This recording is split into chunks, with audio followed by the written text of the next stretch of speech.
What's up, guys? It's Thursday night.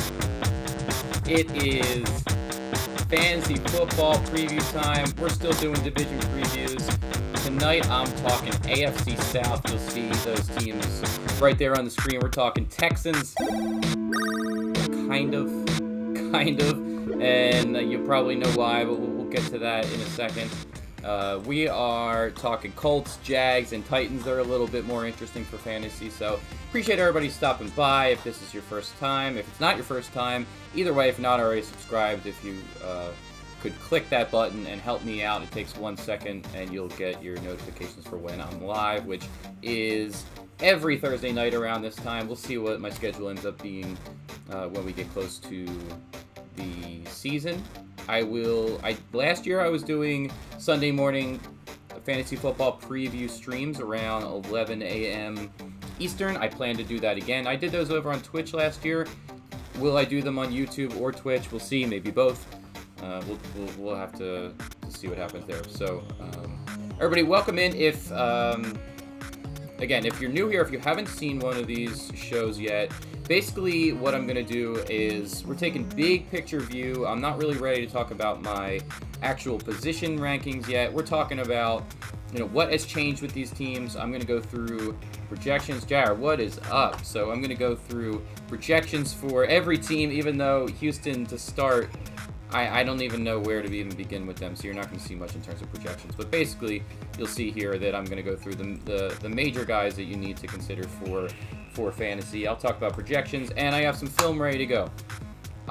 This one's a little more interesting this week. I got Jonathan Taylor, I got Laviska Shenault, and I got Julio Jones queued up and ready to go for this week. Three of the more interesting players, I think, in this division. One more that, if you haven't already seen it, I did do a James Robinson video during the winter, which it's a little dated now that they drafted Travis Etienne, but you still get a lot of the film stuff. You still get to make the call of whether you think if he does get the carries, whether he can be good for fantasy. So I am not as high on him obviously as I was pre-draft, but we'll see how that goes, and I'll get into that in a second. So. If you have any questions or anything like that, feel free to shoot them into the chat, and I'll try to answer them, whether they're AFC South or not. We'll talk fantasy tonight. We'll talk season preview again. And if you haven't seen, I did NFC South and I did the AFC East and NFC West or NFC East, AFC East, NFC South, and now tonight is AFC South. So making my way around the league. You can go back and watch any of those if you're curious about how I feel about players on those teams. But tonight is mainly going to be about AFC South, but if you have any questions on anything else, we could talk about it. Should we get into the Texans? Should we do this? It's amazing how many... what's a nice way to put this? How many average players, league average skill-wise players that they added this season, while potentially losing Deshaun Watson. We know what's going on with him. I won't really get into that too much. I'm going to talk about not having him potentially, but along with Will Fuller and J.J. Watt. You see this list here. I traded for Super Diggs to pair with your Josh Allen. Wow. Could have had a Super Jonathan Taylor. I'll show you on the film, but I'm not a big Taylor guy at this point. It is crazy, and when and I'll show you projections, and I kind of just did Brandon Cooks and gave up because I actually think I'm pretty high on Cooks, to be honest with you. The fact that he might be able to get 1,000 yards on this team is kind of crazy, and we'll see what can happen. But we'll see how Ty God is this season. If it's him, they drafted Davis Mills. Who knows if the season's just completely going downhill, if they're in tank mode, if you'll get Tyrod. Again, this is assuming no Watson. This is assuming no Watson at all. That's the point I'm at. I think you have to be there at this point. If in the last round of your draft you want to grab Deshaun Watson just in case, I get it, but at this point, I'm projecting Tyrod Taylor at least as the primary starter until things change. So I put him in for 17 games. This was just my way of just trying to figure out what can this offense even do, and even this is just, it's a mess. It's a bit of a guessing game. If this is what they do, 4,300 yards, 22 touchdowns, I'm thinking this is about what Brandon Cooks can do, because honestly, behind him, I have a feeling we're going to get a couple weird Chris Conley games where he's good, because that's what happens with Chris Conley. He's just very inconsistent. But beyond that, Randall Cobb, they drafted Nico Collins. I think my boy, I wanted to say Cecil Shorts, but that's the wrong that's the wrong team. What the hell is his name? He's an average wide receiver for the Texans. Anyway, the name will come to me. Anyway, he's not all that relevant right now. Point is, Brandon Cooks to me is really the only relevant person you want in this offense for fantasy. And with the sort of, I see more and more people going towards like stacks. Usually you talk about like stacking quarterback and something else in like a daily fantasy, but in season long I've been hearing more and more about Kiki Cutie. That's it. So appreciate that. I was just getting that up. So Kiki Cutie I think is still there, but point is, nobody that you're going to be all that worried about. Really, with Brandon Cooks, what it's going to come down to is can he stay healthy.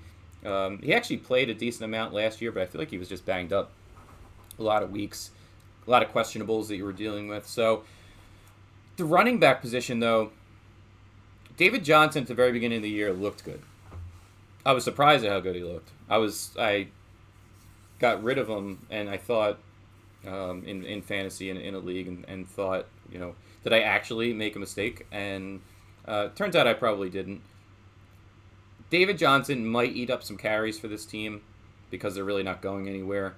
I don't know that any of these running backs are really the future for this team. So as far as talent-wise, though, I feel like I kind of like Phillip Lindsay and I like Mark Ingram a little bit than I like David Johnson at this point.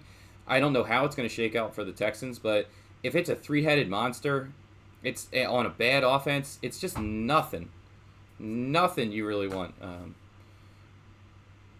So what are you saying? Concussion and his mashed potato brain might be done. So, is that Cutie? I didn't know if he was dealing with. Oh, Cobb with the concussions. Maybe, I don't know. I feel like he's not somebody I'm going to be looking for either. Again, if you're talking to Deshaun Watson in this offense, things will change. But as of right now, Phillip Lindsay, even with the Broncos, he wasn't really even catching passes all that much. Mark Ingram's the one that could be interesting, but then they bring over Rex Burkhead too. It's just so crowded. I just don't know that I really want anybody in this backfield. Even if, like, say David Johnson starts to break out at some point. Oh, Cooks, yeah. You're right. Yeah, this is 16 games. I might take the under. Honestly, yeah. I do remember well the Super Bowl with Brandon Cooks. But yeah, I feel like there's so many injuries with him every now and then. So always something popping up. So yeah, point is, even if one of these guys starts to emerge as being the favorite in terms of getting the majority of the carries in this backfield, this is just an offense that I don't think I'm really going to want anything to do with. But again, I was talking about just stacking. So even if you're like, say, drafting Brandon Cooks at some point, I don't know where he's going to be going. I'm guessing it's outside the top 20, probably around the 30 to 40 range, I would assume. But if that is where he's going, I think he becomes a little more attractive, because if he is active, I don't know who the heck the Taylor or Mills are even throwing to in this offense. So he's going to be flex worthy, I think, at least, and could be more, because I think when he's healthy, I think he's a really good player. So, but yeah, there's really not much else to even talk about for this team. Jordan Akins, I guess, but every team starting tight end, I guess, is semi-relevant. But NBA Rig, what's up, man? You see Lindsay winning this backfield. I could totally see that, but the problem is he hasn't been a big pass catcher. So in his past, so I wonder if he does win the job. If you're in a PPR league, how good is Phillip Lindsay going to be? Yeah, I didn't. We were talking about Kiki. Yeah, and they draft. I forget the rookie tight end. Yeah, tight end position. I'm not even going to bother with this team. I think there's plenty of other guys that are just flyers that I'm going to be favoring over somebody like Jordan Akins in a bad offense. So obviously any tight end can be a red zone option for a team, but this is tight ends. If you're not getting one of the better ones, you're hoping for touchdowns with tight ends. And if we're talking offenses that are going to be scoring a lot of touchdowns, I don't think the Texans are one of them. So yeah, I Akins I just put down just to put a name. So yeah, I wouldn't be surprised about Philip Lindsay. I mentioned that I just kind of gave up looking at this point. I think Texans backfield is something that as we get closer to preseason and we're in the training camp, we're starting to hear what might shake out with this team. I'll start ranking them a certain way, but I don't think I'll have any of them in my top 30, to be honest with you. There are teams with I would take multiple running backs before I take one Texans running back at this point. So that's kind of where I'm at, and I talked about how many changes there were with that team. You know, we talked about Lindsay, and they added Burkhead and Ingram. Andre Roberts at wide receiver. They add Tyrod, I mentioned, and Chris Conley. Their first draft pick was 3rd or 4th round, and it was Davis Mills. Nico Collins, he's a rookie. Again, he could be interesting. Big body. We'll see. So, point is, there's really not that much left to say about the Texans' offense because I don't think they're going to be very good. And you want an offense scoring a lot of points if you're taking their guys in fantasy, and I don't see that happening without Deshaun Watson. So, I mean, Tyrod, the only thing that he has going for him is that defense probably is still going to be terrible too. So he might have to throw the ball a lot, but I mean, if you get a first half of nothing and a second half of garbage time, it kind of evens out to, being mediocre as it is. So, yeah, not feeling the Tyrod. But speaking of quarterbacks, we're getting over to the Colts, and our boy, your favorite and mine, Carson Wentz, is now the starting quarterback for the Indianapolis Colts. They lose Phillip Rivers. They also lose Jacoby Brissett, which I kind of forgot about. So it's Carson Wentz's job right now.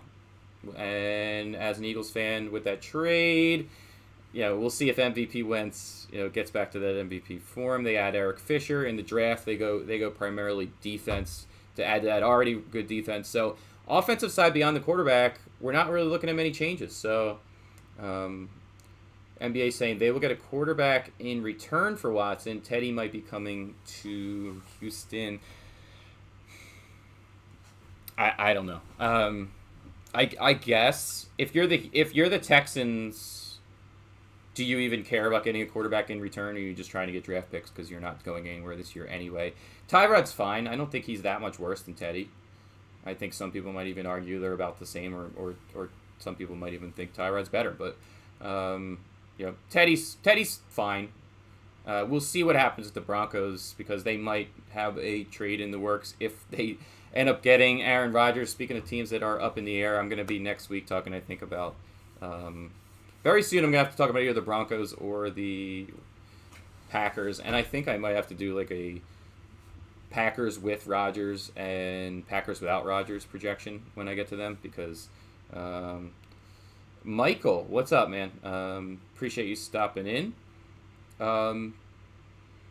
So, yeah, we're talking Colts now. And really, on offense, again, the quarterbacks are really the only thing changing. So, if I get over to the projections, Colts versus Titans for division title, who you got? So,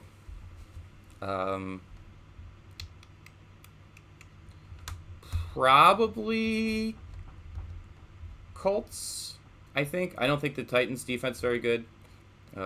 They tried to address it with Janoris Jenkins. They drafted Caleb Farley. The offensive line could be better this year, but that offensive line for the Colts, along with their defense, and if Wentz gives you what I think he might be able to do, we'll see. But I think I'm leaning Colts there.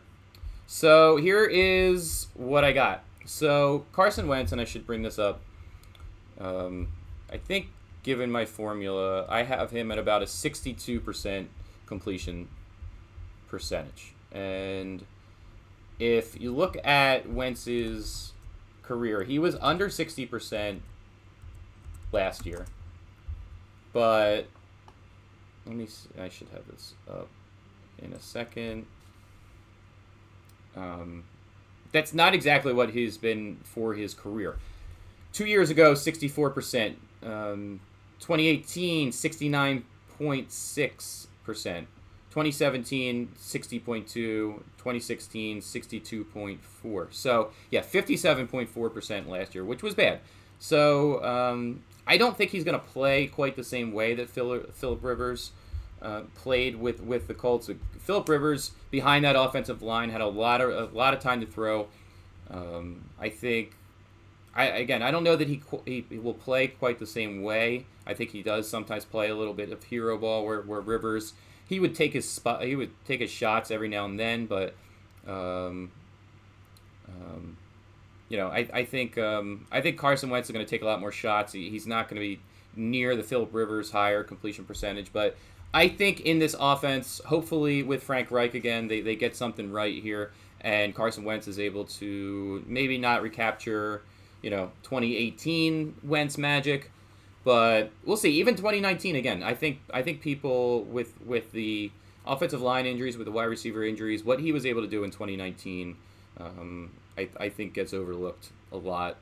I think people think he had one good season and that was it. And as somebody who's watched every game that he's played, I would very strongly disagree with that. I don't think that's the case with Carson Wentz, but I still was fairly conservative. I don't expect him to get back to quite that MVP level. I have him in a 15-game pace. I have him at 22 touchdowns, 12 interceptions, 3,500 yards. So if he plays all 17 games, he'll be over 4,000, which is solid. He should be around, I have him, a little bit over 25 touchdowns. So he does still run. I mean, a little bit last year he was running for his life.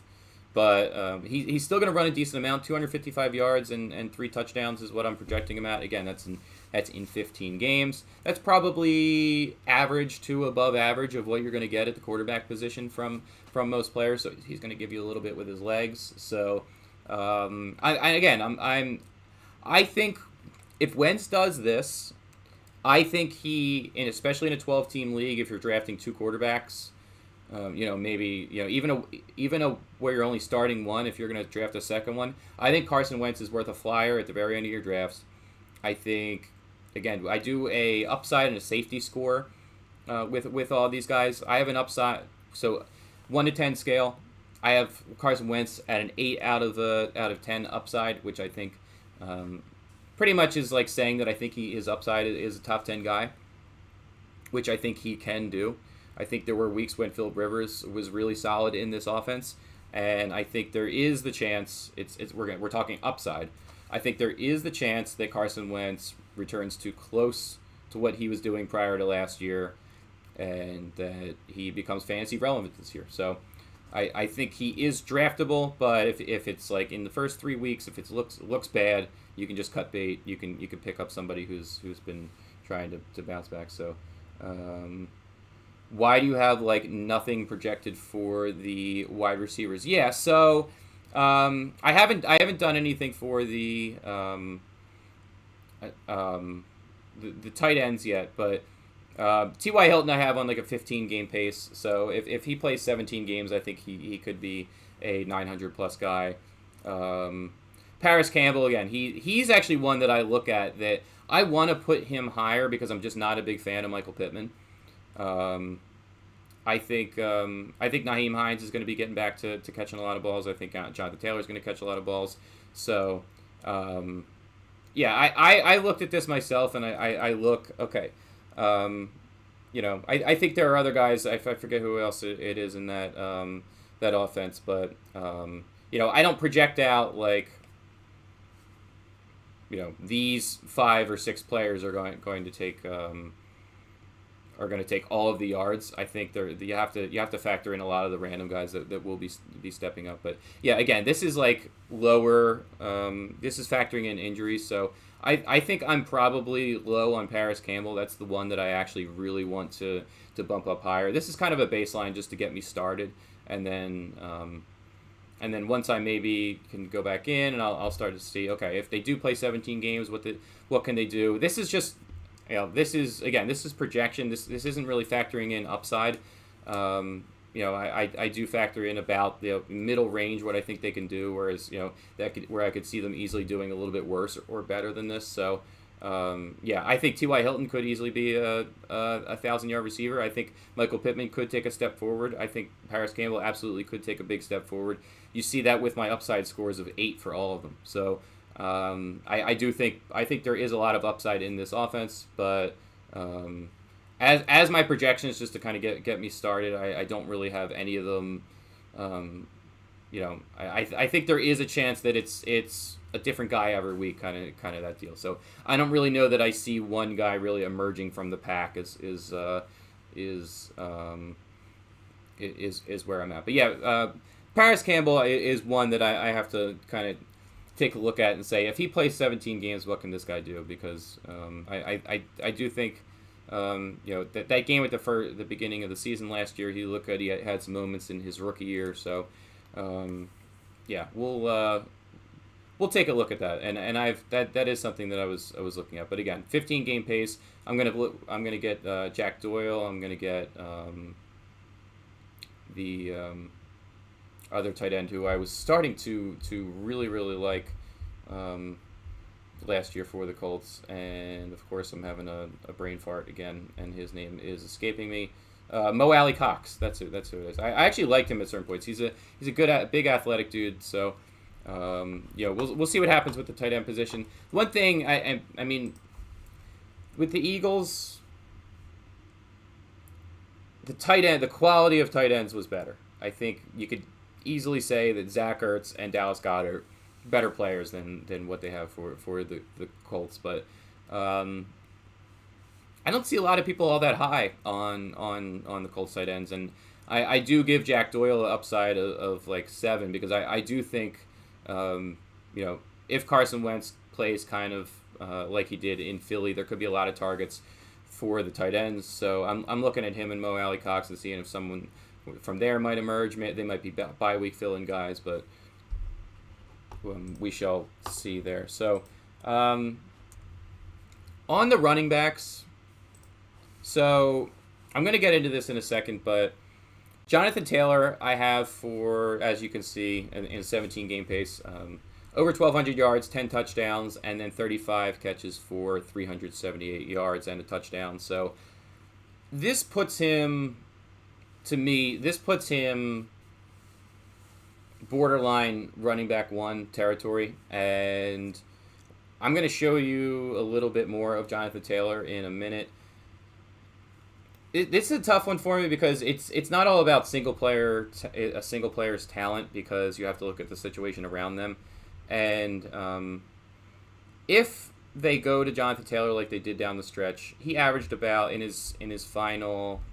Let me pull that up. In his final 7 games, including the playoff game against Buffalo, he averaged 20 carries per game. So I don't know that they really go to him. To that extent, we'll see what happens with Marlon Mack. I didn't even write him down, but he should be coming back from injury, and they seem to like him. Could he be the guy getting all the carries? And not only that, but from what I'll show you, it doesn't have to be all about Jonathan Taylor being the best running back in the league. If he gets the level of blocking from the offensive line and from the running backs that he got last year, which they didn't have. They didn't really have any changes to their offensive line. I think this is a really, really good run-blocking offensive line. You're going to see a lot of times when there are some big holes opening up for Jonathan Taylor. So really what I came away from with the film review, just before I start to show it to you, is that Jonathan Taylor looks solid as a player. But I think he's aided a lot by this offensive line, but he's going to be in this offense. He's going to be behind that offensive line again, and he's going to benefit from that. So if he's given the job, if he's given a chance to top 300 carries in this season, I think he could easily be a running back 1. I think drafting him, inside the top, like 6 or 7, which I've seen some people doing. I think that's baking in too much of assuming he's going to get those 20 carries per game and assuming and just factoring in what do you assume about the situation and maybe not so much the player, because what I see from the player is fine, but I'm going to show you a decent amount. So their best O lineman is changing positions.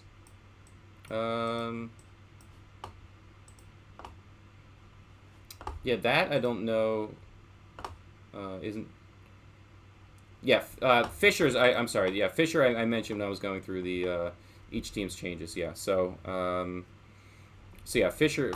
Eric Fisher came over from the Chiefs. He'll be there. But let me go and I'll show you what I looked at in the film here was basically those games when he really started that breakout towards the end of the season, where I said they really just started giving him the bulk of the carries, because there was a time where it was really like three-headed monster there where he really wasn't getting a lot of the carries. So yeah, I think yeah, you're right. The offensive line is going to be very good. It was very good last year. Eric Fisher is solid. We'll see how he is coming off the injury, but why don't we start? So looking at the games too, I do want to say, looking at the teams he played against. Twice it was against Houston, which you could easily make the argument was the worst run defense in the league.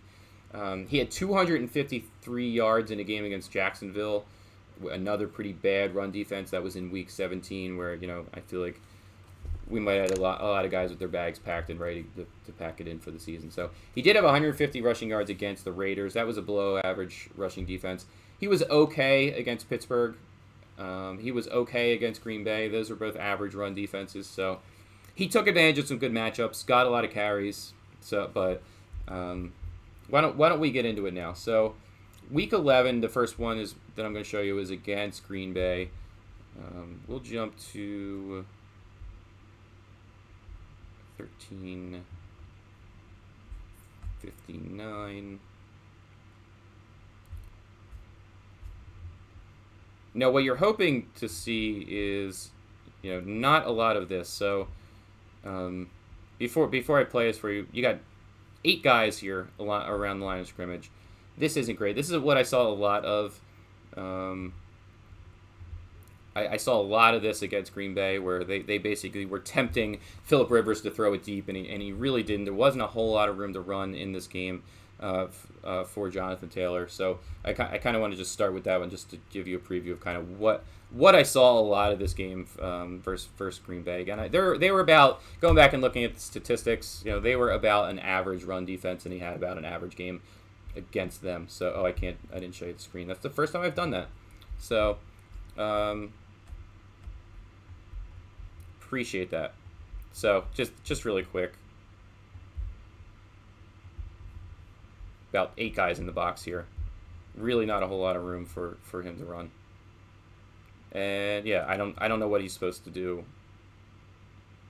about all this. So can't blame him for this. So appreciate you letting me know about that. So that is the first time I've done that. Wish I didn't, but hey.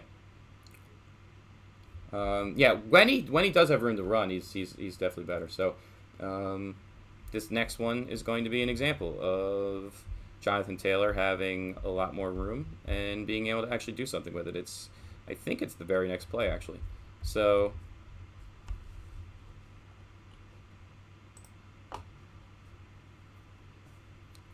run up the middle. Nice cut here, but you already see the blocking kind of set up. Here's Mo Alley-Cox here. But like that it's a quick cut and then go right up the field from him. One thing there's going to be some of this that you'll see, but one thing that I don't really love is too many times the first guy who hits him is the guy that brings him down. So not a lot of breaking tackles that I saw from Jonathan Taylor. There's a lot of times where he's getting these 7-8 yard runs, but he's not getting hit until he's about 7 yards downfield. This one, look at all the room he has to run here. Again, The run blocking was awesome, but kind of just then at the end just kind of dives forward there. Really not going to be breaking a lot of tackles, so didn't see a lot of that from him. This was a good one. This was. It looks like this one looks like it's going to be stopped in the backfield.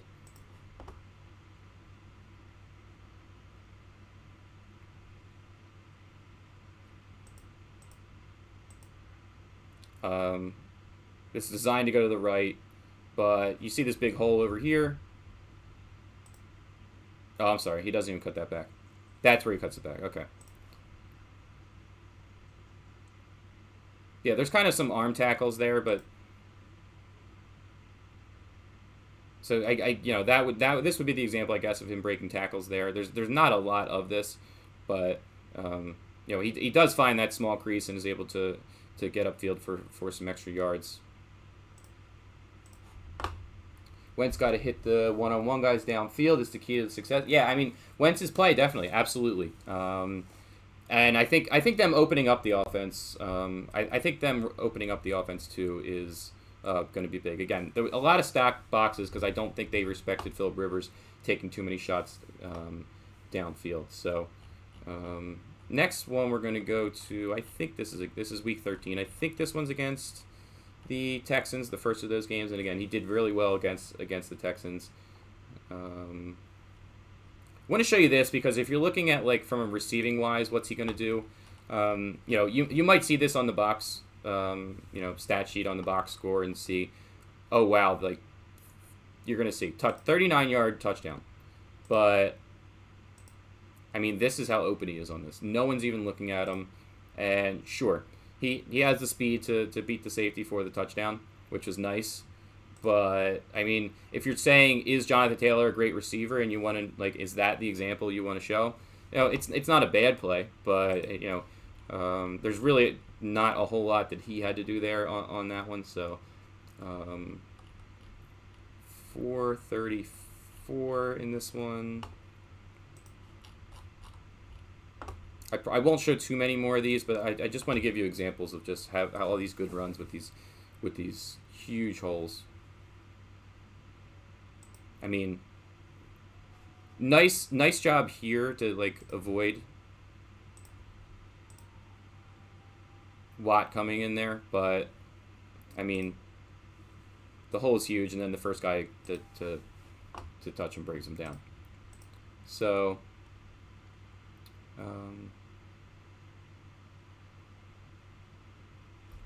Then I'll show you a couple that I really, maybe I'm being nitpicky, a couple that I really wasn't a big fan of.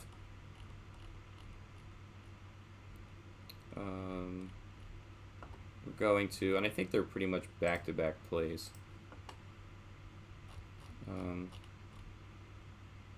This one I want to see him get upfield here, so I'll show it.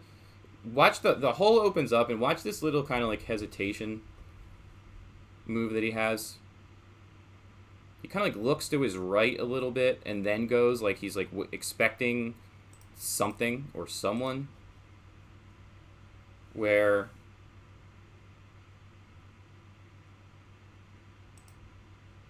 like this is open, just go. Like this jump little stop and then go.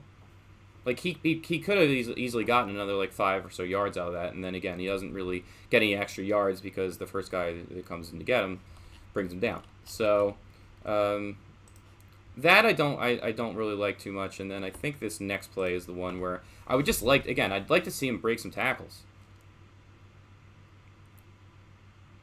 Like this first guy who's much smaller than him too. Much skinnier than him, I should say. Weighs a lot less than him, brings him down. So now, and I'm not going to completely hate on him. So I'm going to show you one that I actually really liked from Taylor. This is against the Raiders, I believe we're going to now. Again, he had a pretty good game against this team. This is probably a below average rushing defense, but this is one of my favorites, I think. So this that looks like it's going to be stopped. Shakes that off. That hole opens up.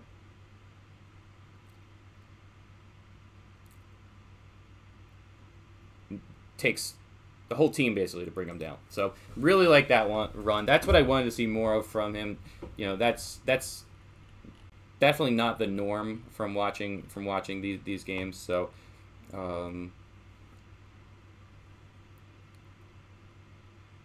right, 736.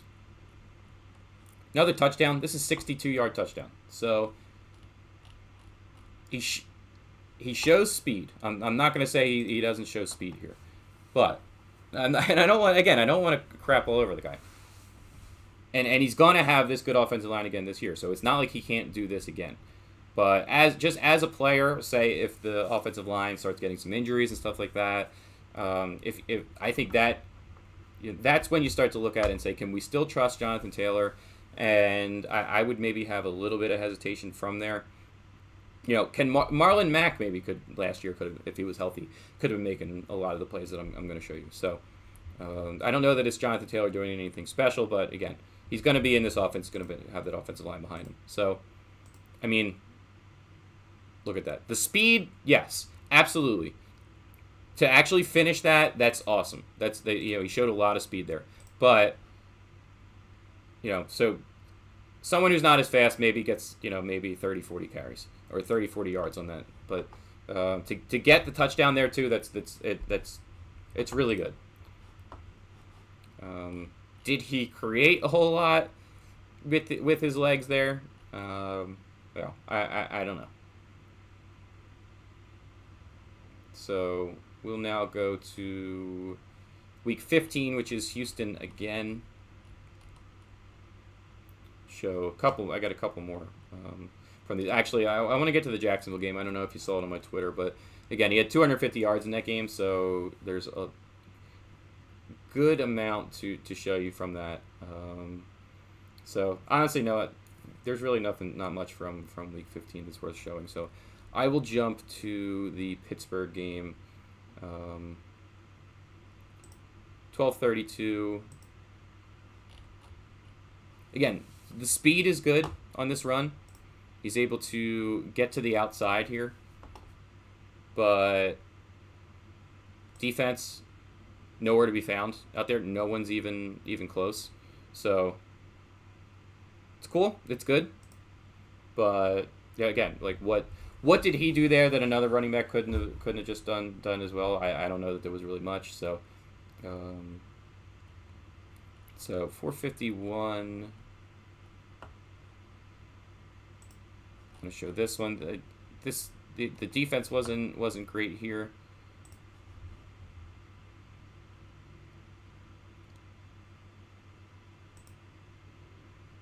I don't know. This guy comes in. A lot of respect for Phillip Rivers when he's got this stopped. And he runs after Rivers and not Taylor. But then, an awesome job of making that guy miss. So, turns what really, that was one part bad defense, one part, really nice cut from him. So, he took advantage of it for sure. He started to have more good plays, I thought, towards the end of the season. As the season goes on, I liked more and more of what I saw. But again, it was a lot about the blocking for me, I think. This is another really good play from him. Makes that guy miss.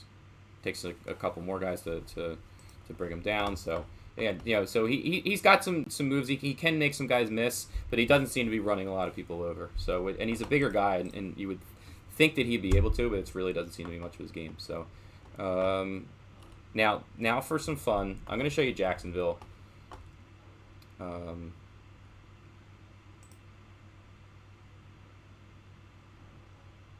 Is this the one? I think this is it. I actually didn't write down the time, but I think this is it.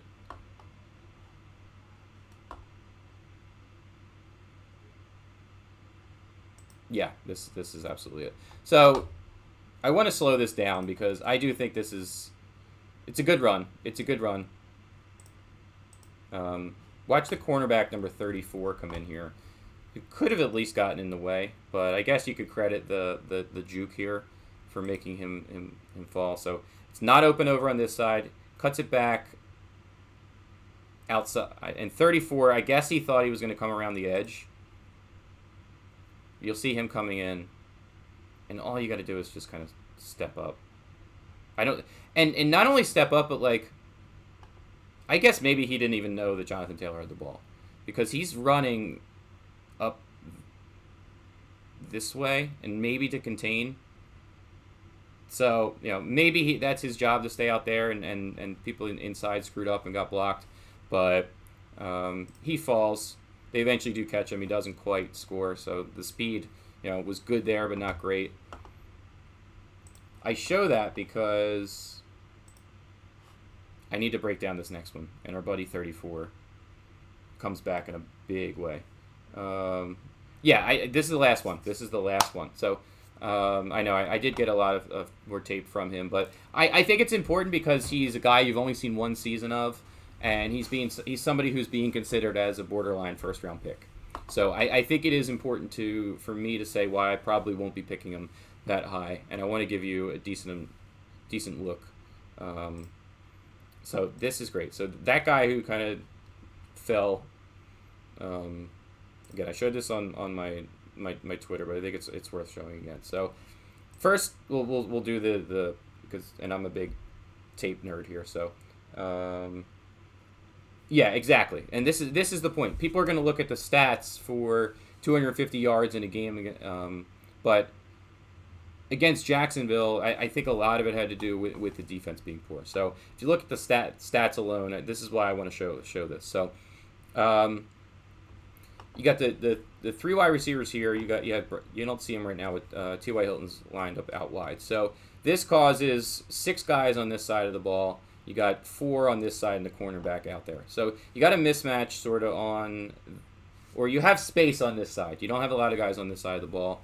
So they do this pitch out here with Jonathan Taylor, but and everybody goes to the middle too. So there's space out here, but like I mentioned, T.Y. Hilton's out there with the cornerback. So maybe he could come in and fill in, but you're not seeing him. And I'm going to slow it down. I was laughing so hard at this one. You're still not seeing him. And I'm like, why isn't anybody out there? There he is, covering a passing route, and he finally turns his head around because I think he thinks the ball is coming this way. And nope, it was never a pass. It was always a run, and he never diagnosed it the whole freaking time. So here you see him here, where maybe somebody could have stepped up and forced him to go back inside a little bit, and this wouldn't have been as big of a run. But watch him up here. Just runs with T.Y. Hilton the other way, back to Jonathan Taylor, and there goes Taylor. So, again, I show that to say that I do think he took advantage of a lot of good matchups, a lot of good blocking. I think he'll be behind that blocking again this year, so he's got that working for him. He will be a borderline top 10 running back, I think, for my fantasy rankings, but he's not somebody that I'm going to be like reaching in drafts to get. So that's kind of where I'm at with Jonathan Taylor. It's a lot of film, I know, but that's about where I'm at. So I think we're ready to move on to Jacksonville, which is this year I think going to be a really interesting team. And it's mainly because of the draft. So you look at their key additions and losses. Really, you swap Marvin Jones for Keelan Cole, which I think is an upgrade. You bring in Carlos Hyde. I don't know that he's really going to get all that many carries. We'll see. Now that they have Travis Etienne, James Robinson was really good. There's been talk about them using Hyde a decent amount. We'll see. We'll see about that. So, but really, it comes down to the draft. You see towards the bottom of my additions, I have the draft picks. You got Trevor Lawrence. You got Travis Etienne. And the tackle, Walker Little. So when I start to look at Jacksonville, it starts with the quarterback. How much better can Trevor Lawrence be than Gardner Minshew? Maybe, we'll see. Growing pains wise, what he's able to do, but from what I saw of Trevor Lawrence, people make the comparison, the Andrew Luck comparison. To me, I think he is. I'm sure he will have some things he works through. The offensive line is below average. I don't think it's terrible. They're probably a better run blocking offensive line than pass blocking, which obviously doesn't help Lawrence too much. But it really is all going to rely on how fast does he get up to speed. And I do think he can be very good in this offense. So what I project him for over the course of 17 games is 4,100 yards, 25 touchdowns, 16 interceptions, and I think he's going to run. I got him for 270 yards and 3 touchdowns. To me, this puts him in the range. This is I show you he averages in a standard league about almost 22 points per game. I look at somebody like Matt Ryan. Based on, I give Matt Ryan an upside of 8 and a safety of 6. I think Matt Ryan maybe in year 1 has a little bit more upside. I think he's inconsistent, but we've seen him be a top 10. We've seen him be a top 10 quarterback. I know he's not going to have Julio Jones, but he was. I mentioned last show, he himself was awesome in games with just Calvin Ridley. He showed the ability that he can be really good without Julio Jones. So, I think Trevor Lawrence is maybe somewhere between a 7 and an 8. I think for his career, the upside is a 10. But in his rookie year, behind a rough offensive line, I think the upside might be a little bit limited. But I think that's about the line. I think that's where you're going to consider Trevor Lawrence. I think maybe once you get around like 15 or so. I just talked about Carson Wentz. I have him about at the same average. Not as safe, maybe a little bit more upside. So, those are the kind of guys that I think are in the range of who we're talking about here if we're taking Trevor Lawrence as a backup in fantasy leagues, because I think that's what he's going to be. If you want to say you think he has, based on what he did in college, you think the upside is a 10, even year 1 he can come in and be amazing. But I don't know. I think that upside is between a 7 and an 8. I don't give fractionals, so it's a score of 1 to 10. So if you wanted to argue 8, I get it. But I mentioned I did a draft video, just sort of fantasy takeaways for the draft. Look at Andrew Luck's first year numbers compared to the rest of his career. It took some time, even for Andrew Luck. So I think he's going to be really solid this year. I think 4,100 yards for a rookie, it's not done very often. So even me putting him here in these types of numbers, I think that is. I think I'm maybe even high on him, but if you might come into your leagues and or your drafts, you might have one person who wants to kind of wants to gamble on Trevor Lawrence and wants to kind of get him because rookies are fun. That you don't. It's the unknown. They have the upside, sky high because we haven't seen them on the field before. So he's the number 1 overall pick. He's got the name. We've seen him in college for about 3 years now. So everybody knows who Trevor Lawrence is. It's going to be fun to draft him if he works out. If he's Justin Herbert, you're going to love it. And I think the play of Herbert, of Joe Burrow last year even. Really is going to maybe get people thinking, okay, maybe I can just, these rookies they're going to be awesome. They're going to be awesome right away. What happened with Justin Herbert doesn't happen very often. So we'll have to see what happens with Trevor Lawrence. And NBA, you just said it with Joe Burrow. I think as far as Joe Burrow year 2 versus Trevor Lawrence year 1, I haven't done that yet.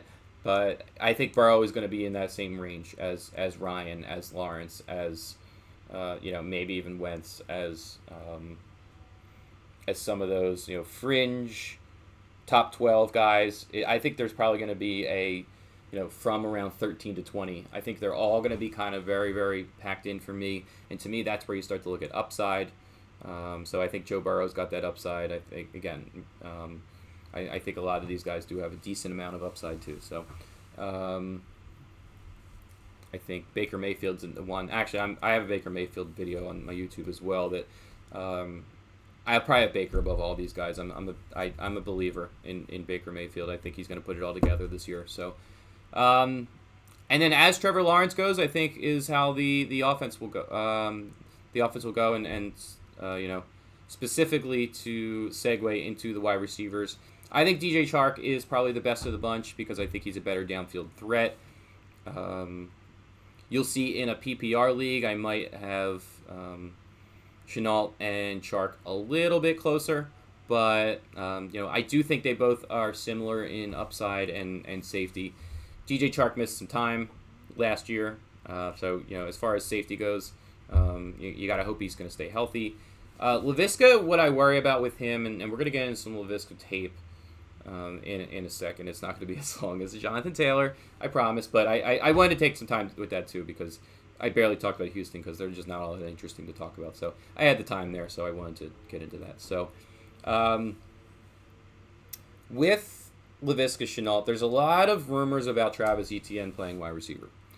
And to me, if Etienne ends up playing wide receiver, he's going to take away from a lot of what I saw from Laviska last year.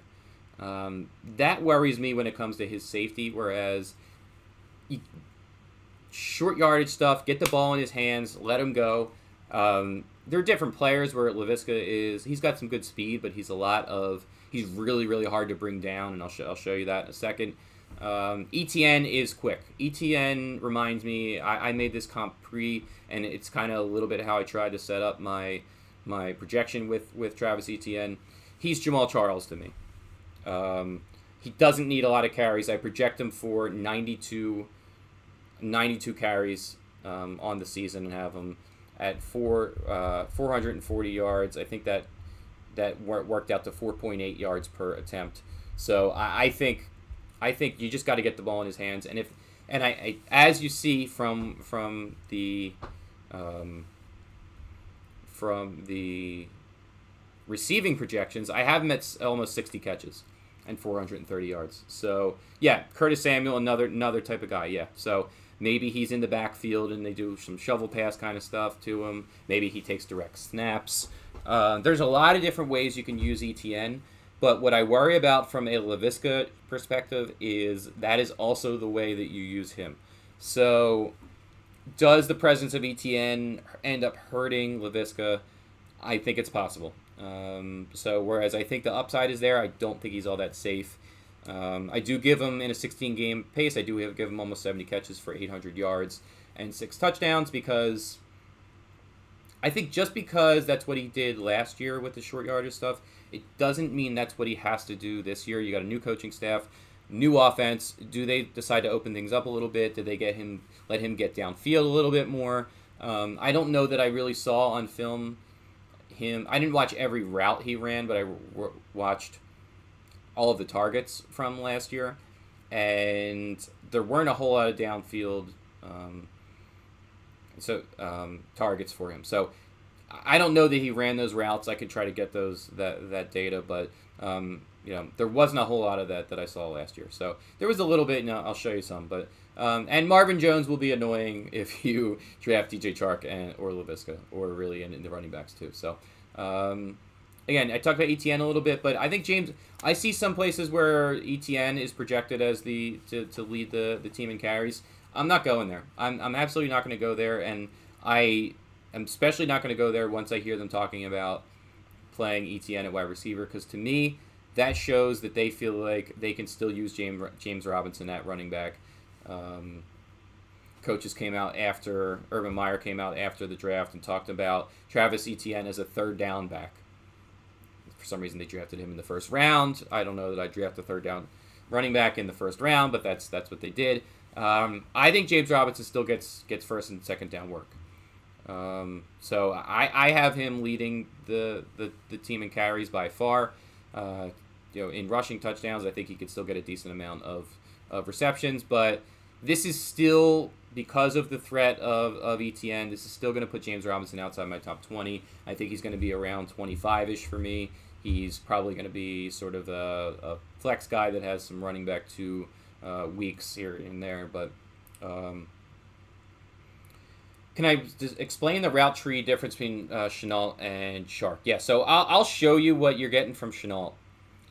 Laviska is getting targeted a lot more downfield. Is the easiest way to put it. I don't know route tree wise that I can actually say all the routes that Shark is running. I didn't look at every single route for Shark, but I'm going to show you in a second. And the tight ends, I don't think you're considering them, and I put Tebow on there as kind of a joke. So.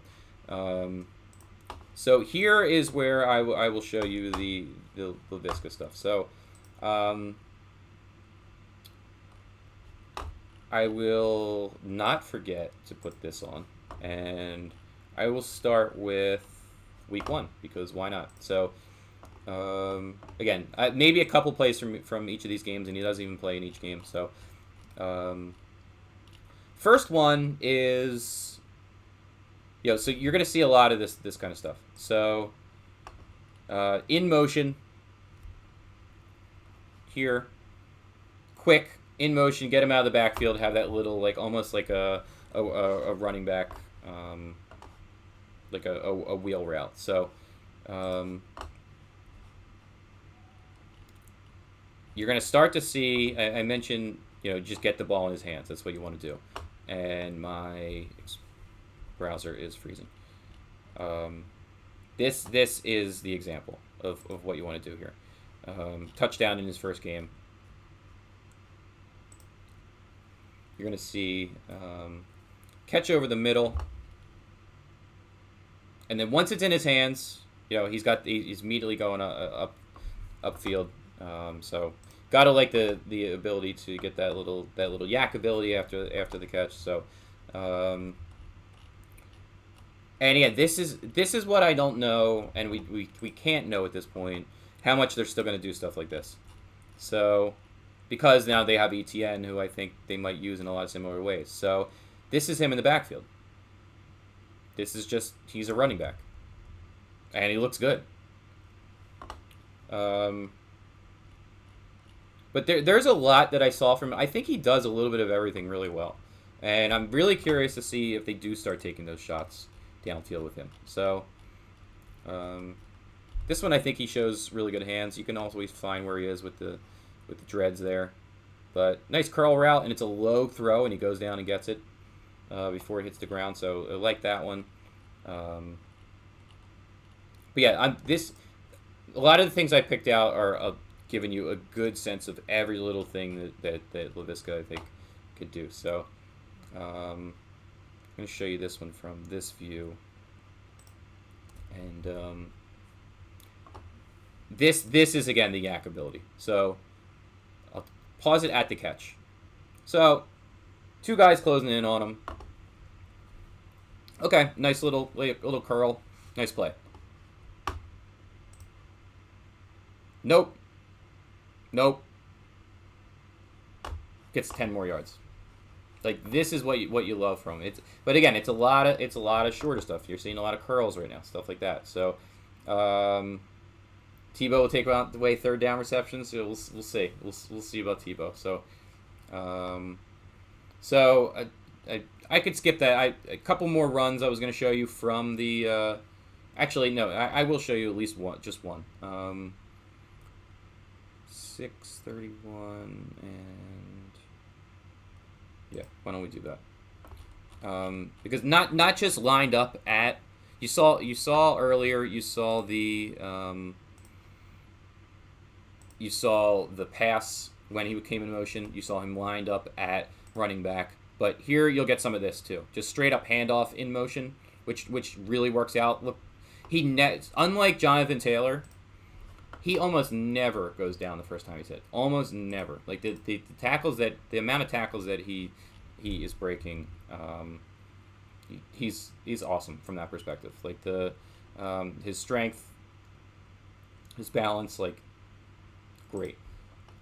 1344. So this is an example of not great stuff from Gardner Minshew, and this is what we hope we can get better quarterback play from the Jags, so that some of these plays end up working in Laviska's factor. He's right up here. it's just too high.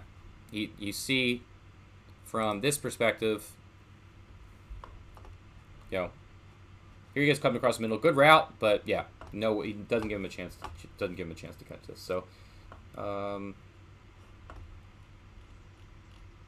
got a few more I'm going to show just to give you a perspective. Again, he was a rookie last year. I don't know how much you watch the Jags play, so for me, I wanted to get a better sense of what you can do with Laviska here. So, this isn't a big gain, but again, this just shows you the different ways that they used him and also how hard he is to bring down. So, I think he's at the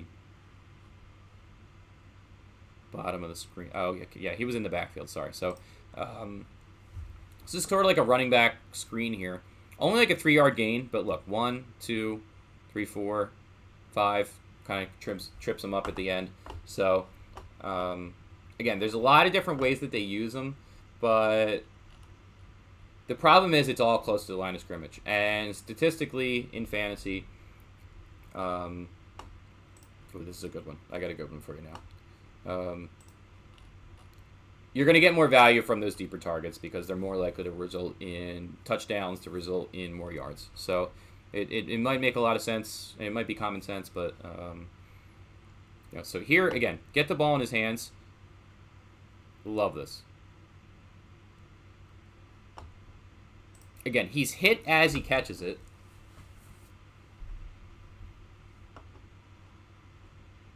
It barely affects him. He catches the ball. Good hands. And, never goes down. Never goes down. I mean, he eventually goes down. But,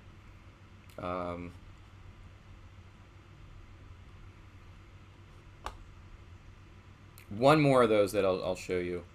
This is with Mike Glennon at quarterback, too. And there was not a lot of good things that I could show you from the Mike Glennon.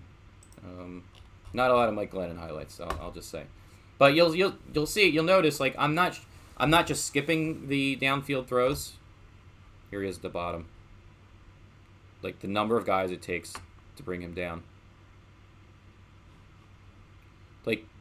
He's still not down. So,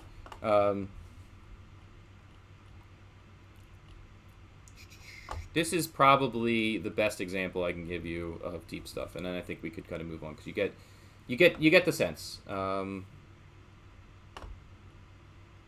Week 14, 1350. This is probably a deep-ish route that he runs that actually results in something. So it's down here. It's like an out route, like a 10, 12-yard out. That's the extent of what I saw from him going deep. So you got to hope there's more of that. Really, you're only going to get so much. PPR leagues, sure.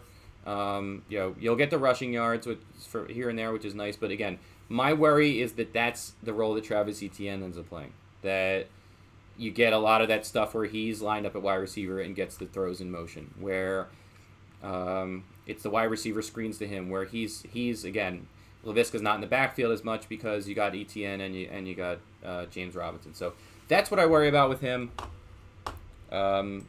But I don't want to make the mistake of assuming that's all he can do because that's what he did in year 1. So, who's faster, Shenault or Chark?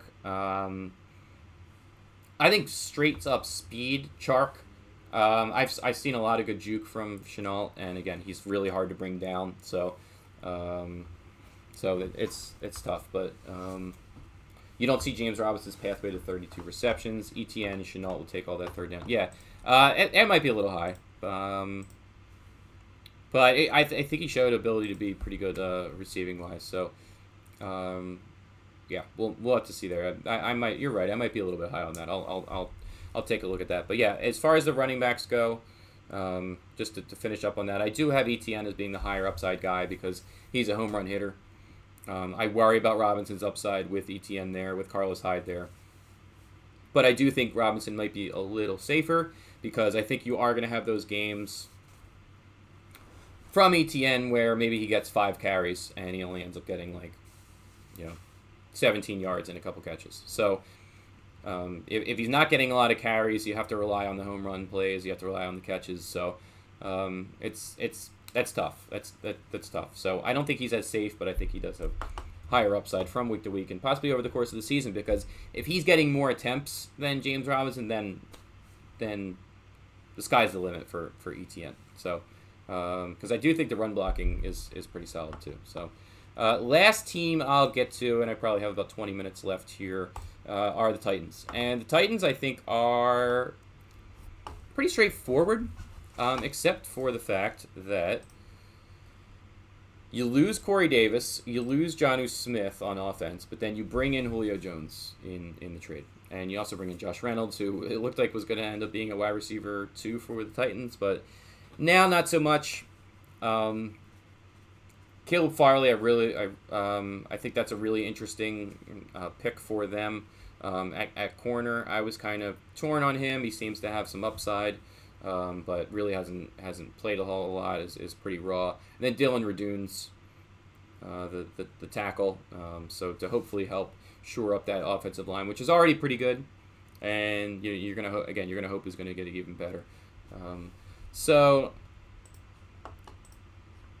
I'd say this is pretty straightforward because we don't even really need to talk about Derrick Henry. I know there's new offensive coordinator, but give the ball to Derrick Henry. So I have him at almost 1,700 yards, 16 rushing touchdowns, and below average reception production.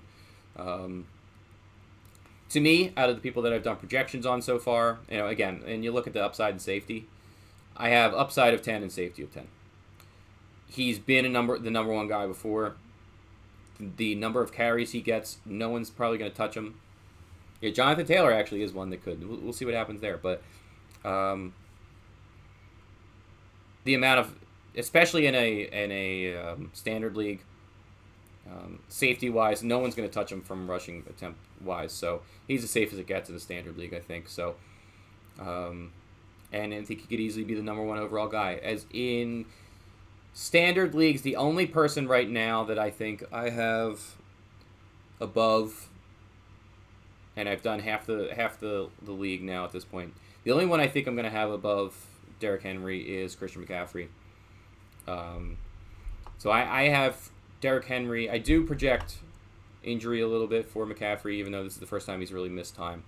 So I have Derrick Henry at about 17 standard points per game, 287 total. As far as the total for McCaffrey, I have him missing almost 3 games of being very close in standard points and being much higher in or total points and much higher per game, obviously. So Christian McCaffrey, even if he misses time, I think he's worth picking over Derrick Henry. Absolutely in a PPR league, but I think where you then start to look at some of the other guys that I've done, Kamara is probably in a PPR league. That's a conversation. And if you want to say, it depends on what you're looking for, right? Because I think safety-wise, you're going to be getting more targets to Kamara. But there were times when Taysom Hill was quarterback, if he ends up being quarterback for the Saints, where he wasn't targeting Alvin Kamara a lot. So I would maybe worry about that a little bit. Who knows how good this offense is if this offense starts to struggle without Drew Brees. So I worry about Taysom Hill taking the rushing touchdowns. So I think even in a PPR league, I think Derrick Henry is safer than Alvin Kamara. Out of everyone I've done so far, I think Derrick Henry is also my number 2 in PPR. I'd draft him above Saquon. I would draft him above Zeke. I would draft him above Alvin Kamara, I just mentioned. So David Johnson. Yeah, I think you've seen the last 2 years. I don't. He could rush for 2,000 yards. So ETN is not faster than CEH as a receiver. I honestly don't know. I would say yes. I mean, if you're talking once he has the ball in his hands or like route running, I think ETN's a home run hitter. I would say speed wise, whatever it might be. ETN's heavier than CEH. That's surprising. I guess he is taller. which I think might contribute to that. He's more of a taller, lean guy, where I think CEH is probably at least a couple inches shorter. So,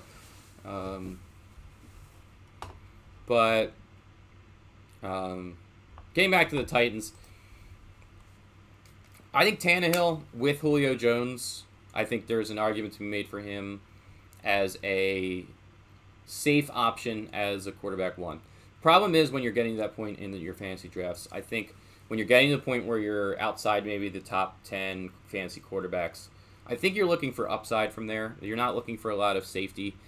You want somebody who's going to be, you want to win your league. You want to find the guy who's going to step up, be like diamond in the rough, have that potential to be like a top 6, top 8 fantasy quarterback.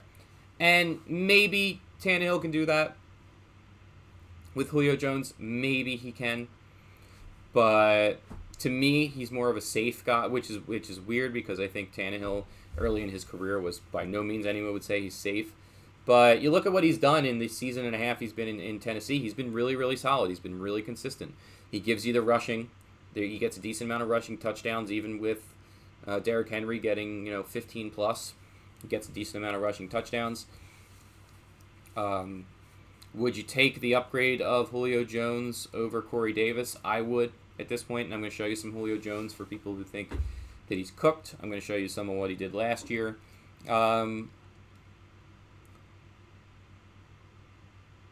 think Julio Jones, and I'll show you this.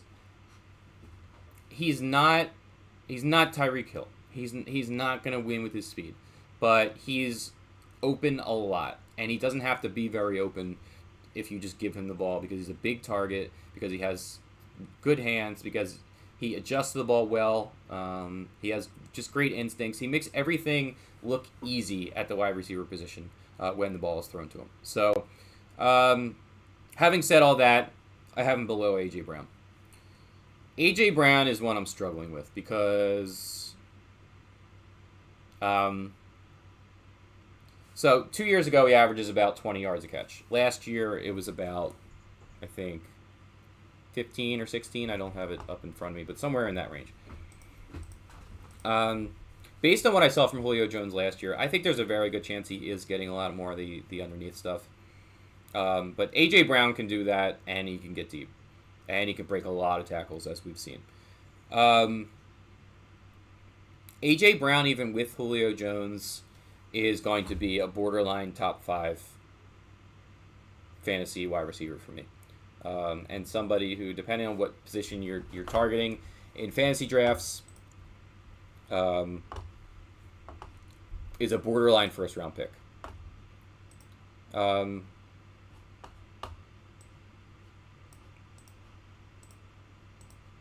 Again, I have him in for 95. I wanted to bring up other guys that might be going around him just to kind of do that comparison of who I might take at this point.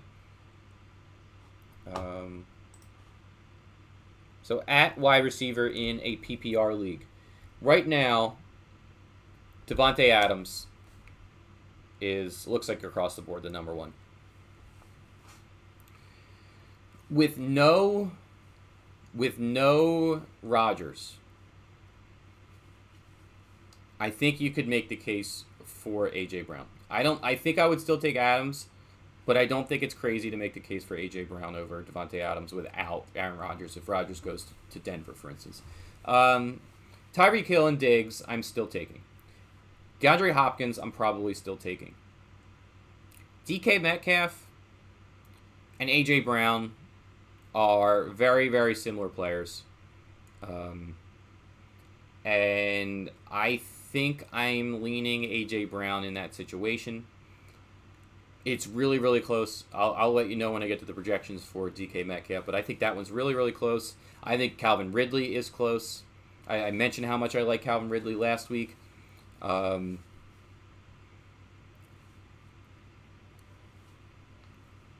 don't know. I'm not there yet. I'm actually, I was, before I started to really look into the Titans and watch more of A.J. Brown, I was leaning Calvin Ridley. I'm a big Calvin Ridley guy.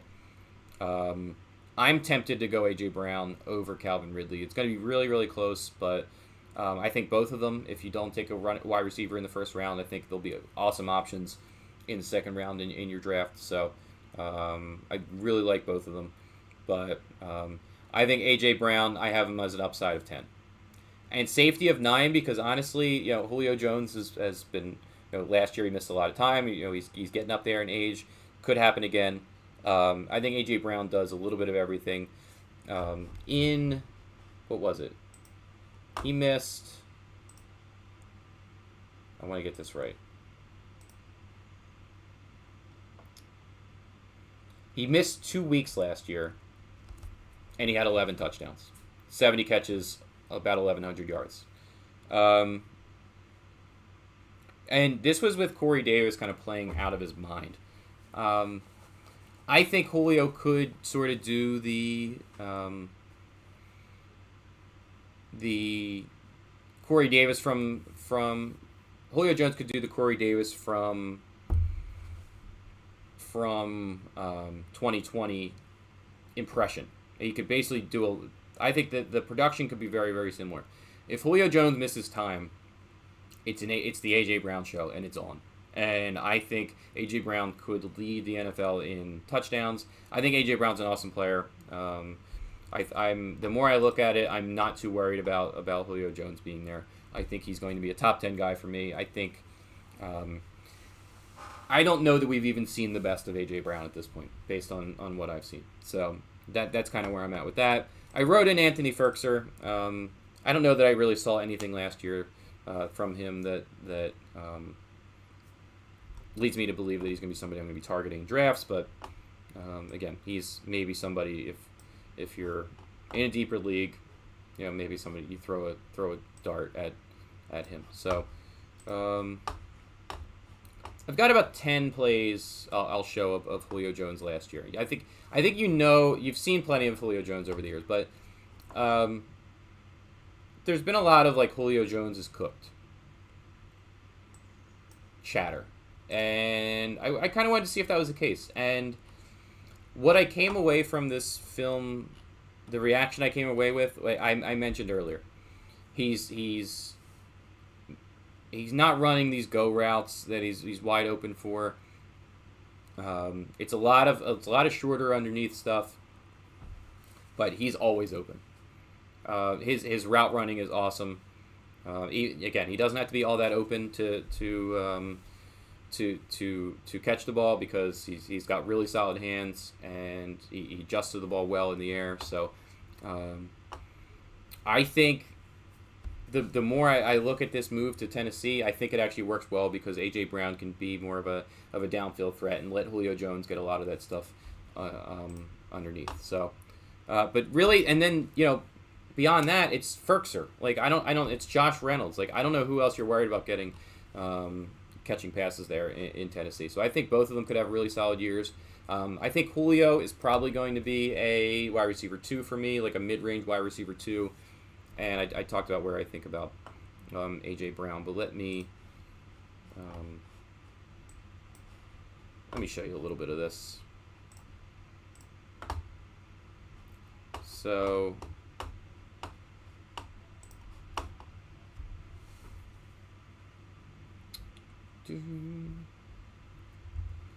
we'll start with week 1, and yeah, maybe he's at his most healthy week 1. So maybe towards the end of the season he was broken down, but hey, we're going to be getting him for a week 1 this year. So hopefully he's fresh to start the year and he stays healthy. So but week 1, I mentioned a lot of what I saw from him was a lot of the deep stuff. Here he is here. Deep ball, a little bit underthrown by Matt Ryan.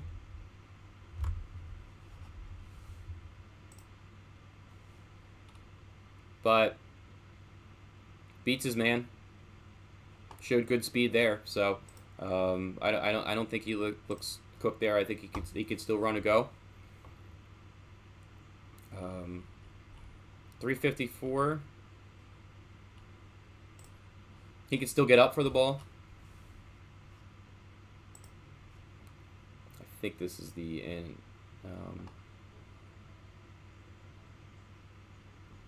Like catches it in traffic.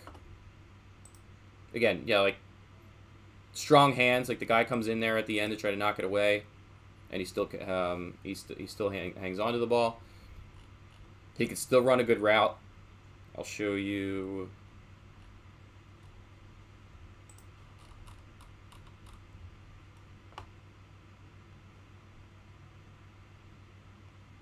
He's up top.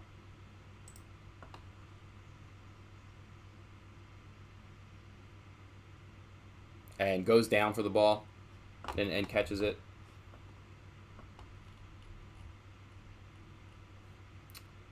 There are some drops that are frustrating, and the touchdown numbers are never, to me, what they should be. For some reason with him. This is actually Russell Gage at quarterback, which is interesting because this is actually pretty good ball, but should be a touchdown. Hits him in the hands, doesn't catch it. That was the collapse, or that was the collapse against the Cowboys in week 2.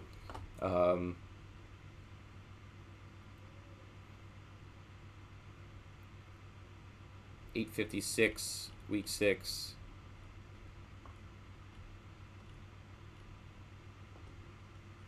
You know, he could still turn a wide receiver screen into a big play. It's at the top of the screen again.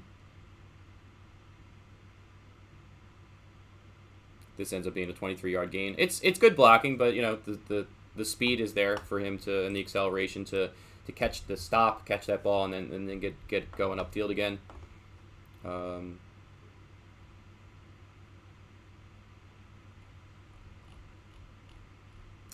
To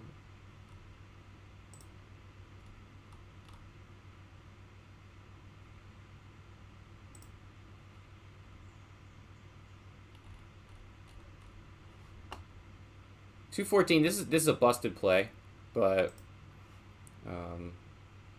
what I like about this one, you'll see him down here kind of start to go out. What I look is this is a linebacker that's coming on, and he's strong. Like just stiff arms him, and the guy never really had a chance to tackle him. So still has that strength I mentioned. So I'll show like 3 more, and then I'll kind of shut it down for the stream. I think you got a good sense of Julio. Really, you know, bottom line again, what I saw from this is up top, and this is a really good throw, but he makes it look easy. Where like coming back and adjusting for the ball. I don't think, I know he's been playing with Matt Ryan for a long time, but to me it's not exactly a hard catch, but his adjustment to it in the air, it's just like, again, I don't know. A lot of guys catch that ball, but they don't all make it look that easy. So, and it's the route running still too to get open, and I'll show you a couple more, where this one you'll see basically breaks this guy's ankles.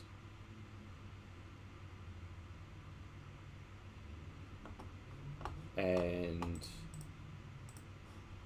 another one just like this for a touchdown.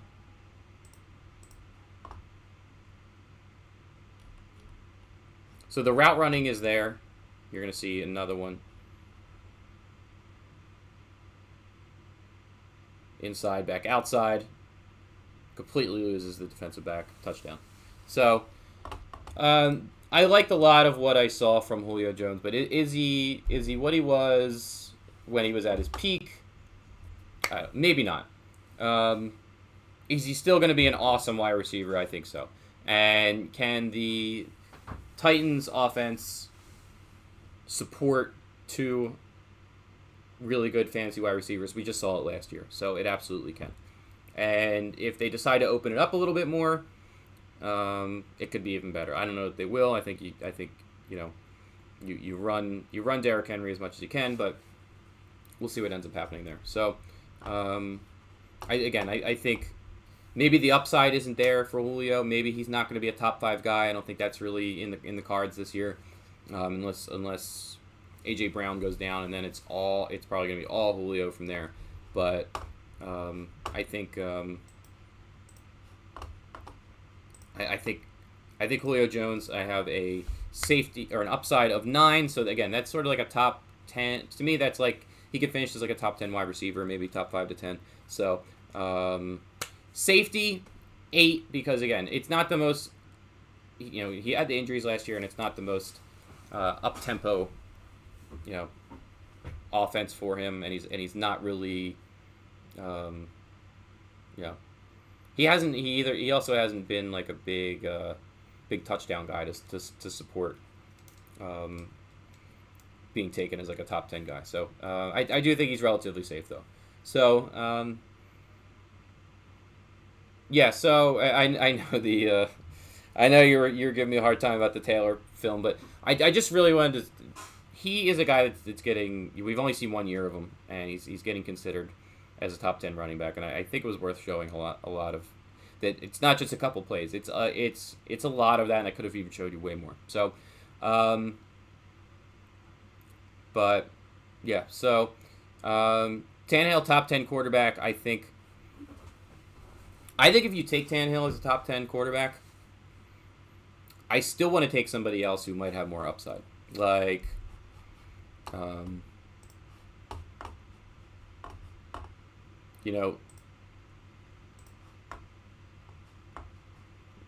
maybe it is Trevor Lawrence, maybe it is Joe Burrow. I think, I have upside for Trevor Lawrence at a 7, so I think that's the same I have for Tannehill, but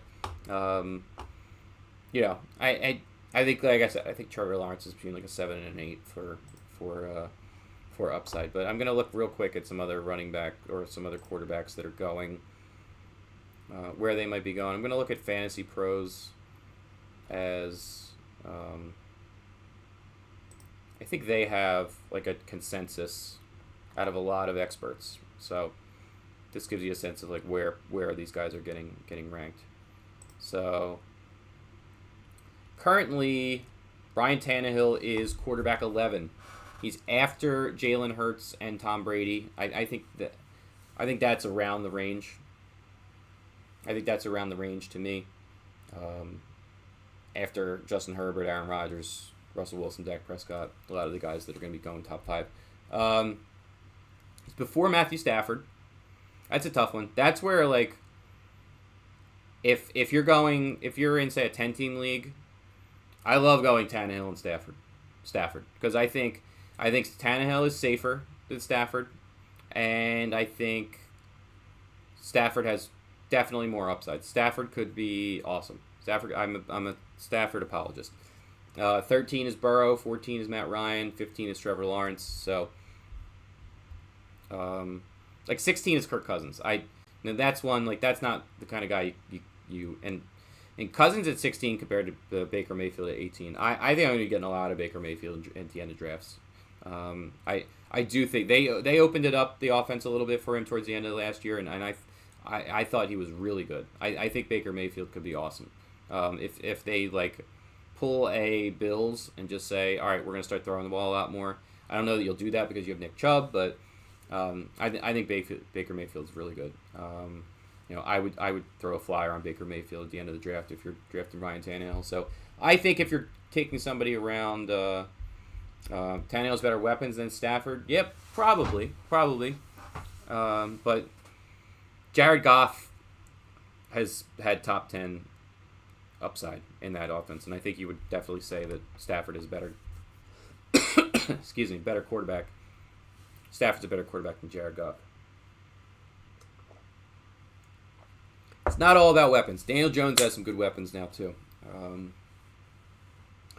I'm a Kenny Galladay guy, but he's not somebody I'm going to be drafting just for his weapons. So, part of it's the offense. If you got to hope that Stafford's going to throw the ball more if you're going to draft him over Tannehill. But that'll about wrap it up for me. This is about as long as I wanted to go for this. I'm at the hour and a half mark about. So NBA, fantasy, we had a couple other guys in here earlier. So appreciate you guys stopping in. That was my AFC South preview. If you have any other questions, let me know. Otherwise, I'm going to wrap this up.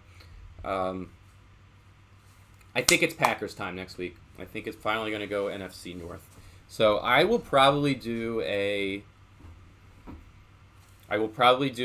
projections with Rodgers and without. And I'll look at the rest of the division. The Lions, that's oof. There's some fun pieces, Hawkinson, Swift. But oh boy, that's going to be a rough one. But then you got the Bears and Vikings as well. So not the most exciting in terms of fantasy, but there's some studs for sure in that. I think, hey, if I'm talking film, if I'm talking rookies that you want to see more of, I feel like I got to show you some Justin Jefferson next week. I got to do that. Beyond that, I will probably do some DeAndre Swift as well, coming off his rookie year. And let's see. Bears, I don't really know if there's much on the Bears. And, I wish I had some Packers film. I don't know who you even look at. I feel like they're all pretty established. So, I'm sure I'll come up with a third one. But all right, appreciate you guys stopping in again. If you're not already subscribed, like this video, subscribe. Really appreciate it. It helps me out a lot. Share with your friends, your family, whoever. Maybe not the people that you're in your fantasy league with, but maybe some other people you could share with them. I'll be back here next Thursday live doing NFC North preview, Packers, Bears, Lions, Vikings, and I will catch you then.